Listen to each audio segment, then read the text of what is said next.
హల్లెలూయా. దేవునికి స్తోత్రం. అందరికీ వందనాలు. Good morning. ఈరోజు దేవుని యొక్క వాక్యాన్ని ధ్యానించుకుందాం. 78వ కీర్తన 6వ వాక్యము. యథార్థ హృదయులు కాక దేవుని విషయమై స్థిర మనస్సు లేని వారై తమ పితరుల వలె తిరుగబడకయు మూర్ఖతయు తిరుగుబాటును గల ఆ తరమును పోలి ఉండకయు వారు ఆయన ఆజ్ఞలను గైకొన్నట్లును ఆయన యాకోబు సంతతికి శాసనములను నియమించెను. హల్లెలూయా. దేవునికి స్తోత్రం. దేవుని సంగమ, ఈ కీర్తనను ఆసాపు కీర్తన అంటారు. ఆసాపు గారు రాశారు.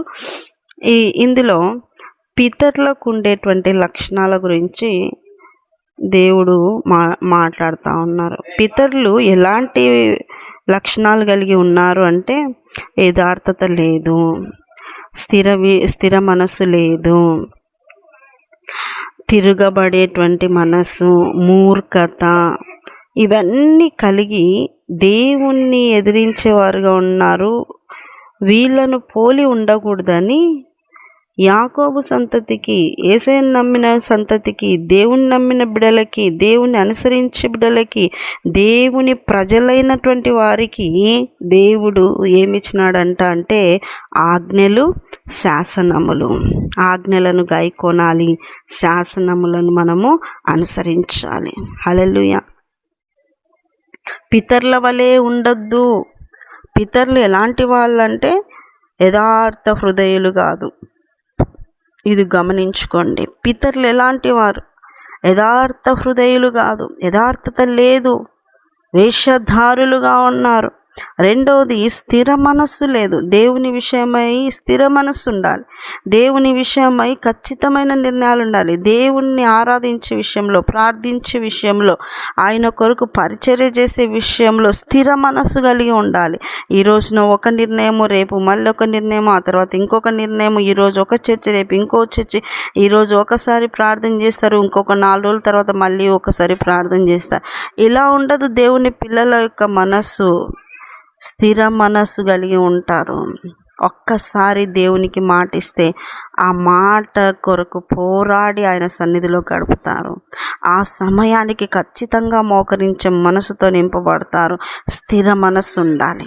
ఒక్కసారి ఒక నిర్ణయం దేవుని విషయంలో తీసుకున్నావా, ఆ నిర్ణయాన్ని నీ స్థిరపరచుకొని మనసులో స్థిరంగా నాటుకోవాలి. ఈరోజు కానుక పెట్టి రేపు పొద్దున్న ఏమి ఇస్తావులే అనే రకంగా ఉండకూడదు. ఈరోజు దశంభాగం, రేపు ఏమి ఇద్దాంలే, అవసరం లేదులే, పాస్టర్ బాగా ఎదిగిస్తున్నారు, బాగా డబ్బులు వస్తున్నాయి, పాస్టర్ని చూసి ఇస్తావా? దేవుని పరిచర్య కొరకు నా వంతు అనేది నువ్వు ఇవ్వాలి. నా వంతు దేవుని దగ్గర దేవుని విషయమై స్థిర నిర్ణయం. దేవుని విషయంలోనే మోసం చేస్తూ ఉన్నారు. దేవుని విషయంలోనే, ఎందుకంటే దేవుడు డైరెక్ట్గా వచ్చి అడగడనేసి. కానీ ప్రియ దేవుని బిడ్డలారా, ఇశ్రాయేలీయులు, యేసయ్యను నమ్మిన బిడ్డలు, ఆయన ప్రజలు అలాంటి వారుగా ఉండరు. ఆయన విషయమై స్థిర నిర్ణయం తీసుకునేవారుగా ఉంటారు. వాళ్ళు పితరులు ఎలా ఉండినారు? స్థిర మనసు లేదు. మొదటిది యథార్థత లేదు, రెండోది స్థిర మనసు లేదు, మూడోది మూర్ఖతయు తిరుగుబాటును గల మూర్ఖత్వము. ఏ చెప్పినా మూర్ఖులుగా ఉంటారు అన్నమాట. మూర్ఖత్వంతో ఉంటారు. అర్థం చేసుకోరు, అర్థం చేసుకొని అనుసరించరు. దేవుడు చెప్పిన ప్రతి మాటకు లోబడరు. మూర్ఖత్వం చూపిస్తూ ఉంటారు, మూర్ఖులుగా ఉంటారు, జ్ఞానం లేని వారుగా ఉంటారు, బుద్ధి లేని వారుగా ఉన్నారు. తర్వాత తిరుగుబాటు, లోబడని మనస్తత్వం. దేవుని మాటకు లోబడి ముందుకు నడిచేవారుగా లేరు, లోబడని వారుగా ఉన్నారు, తిరుగుబాటు చేసేవారు, ఎదురాడు స్వభావం కలిగి ఉన్నారు. మొదటిది యథార్థ హృదయం లేదు, స్థిర మనస్సు లేదు. తర్వాత మూర్ఖత కలిగిన వాళ్ళుగా ఉన్నారు, తిరుగుబాటు కలిగిన వాళ్ళుగా ఉన్నారు. అయితే మీరు వారిని పోలి నడుచుకొనక, ఆ తరమును పోలి ఉండక. ఆ తరాన్ని ఎందుకు పోలి ఉండకూడదని దేవుడు రాయించి పెట్టినాడంటే, ఆ తరము వారందరూ కూడా కనాను దేశాన్ని స్వతంత్రించుకోలేదు. ఎందుకంటే పెద్దవాళ్ళు 2 తప్ప ఎవ్వరు కూడా కనానును స్వతంత్రించుకోలేదు. కాలేబు, యెహోషువ తప్ప మిగతా అందరూ కూడా ఆ ఎడారిలో, ఆ అరణ్యంలో రాలిపోయినారు. కాబట్టి ప్రియ దేవుని సంగమా, నాకు రాయించి పెట్టినాడు అంటే మనము వాటన్నింటి విషయంలో జాగ్రత్త వహించాలని, వాళ్ళని పోలి నడుచుకోకుండా, వారు చేసిన తప్పును మీరు చేయకుండా మనము దేవుని సంతోషపరిచే వారంగా నడుచుకోవాలా. ప్రియ దేవుని సంగమ్మ, అందుకనే దేవుడు అంటున్నాడు, యాకోబు సంతతికి, ఇశ్రాయేలు సంతతి అంటే దేవుని పిల్లలకి కొన్ని సరిహద్దులు ఉన్నాయి. అవే ఆజ్ఞలు, శాసనాలు. ఒక సరిహద్దు నీకు ఎంతో మేలు, ఒక ఆజ్ఞ చాలా మేలు, దీవెనకరము. ఒక శాసనము నీ జీవితాన్ని మార్చివేస్తుంది. దేవుని యొక్క శాసనం నిన్ను అన్ని విధాలుగా మార్చివేస్తుంది. ఆజ్ఞలంటే ఇష్టపడరు చాలామంది, శాసనాలంటే ఇష్టపడరు. ఏంది శాసించేది? మనల్ని ఎవరు శాసించేది? దేవుడు అంటే ప్రేమమయుడుగా ఉండాలి, కానీ శాసించేవాడుగా ఉంటే అట్లా ఎట్లయితుంది అనే రకంగా ఉంటారు. ఆజ్ఞను గైకొనండి, శాసనాలను పాటించండి.